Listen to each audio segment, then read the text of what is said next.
video gartee gantee yaadata ta'uu wajjin akkanatti bashannana dhufan haqiiqaa iddoo bashannanaa maal jedhamee Mas makat tabannya haqiiqaa kana keessa asiin akka kanaan atoo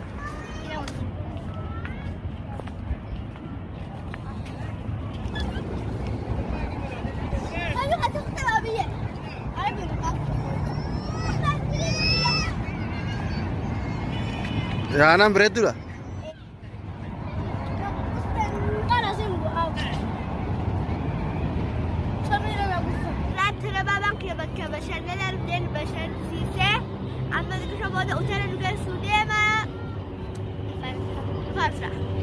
Assalamualaikum warahmatullahi wabarakatuh. Baba kan ada berbashana nu guys tidak amma hotel dimna subscribe like share guru dekat like share guru dekat tidak.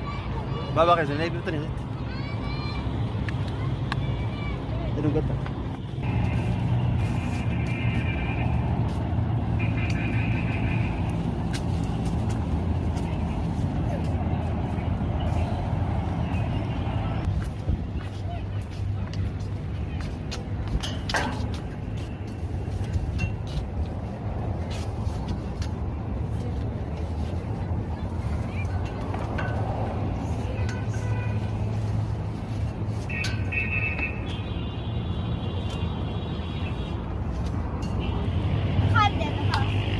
Ya sudah mah tesani utari mesin rumah tesani anan utari mah dapat aja ayah nu kami ane itu nu hotel sini guys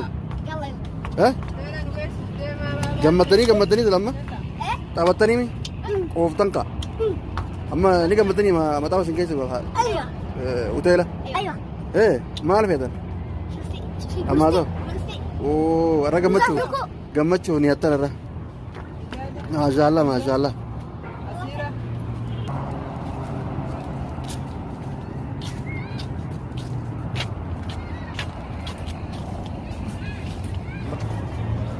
Wadah daawwattoota hordoftoota Dalloo Show daawwattoota keenya har'a kun akkanatti haadha manaa TV ijoolleeti jechuun maatii kiyya akkana iddoo bashannanaaf inni yaa'u jirra turumaafuu bakka gartee maxaa maas hoteela bakka waan nyaatan nu geessi jedhanii waan qaqqabbanootuu fi laaqana akka nyaatanii inshaallah achis geessineetu walumaan gaafa turru ta'a nu hordofa arsiin jira.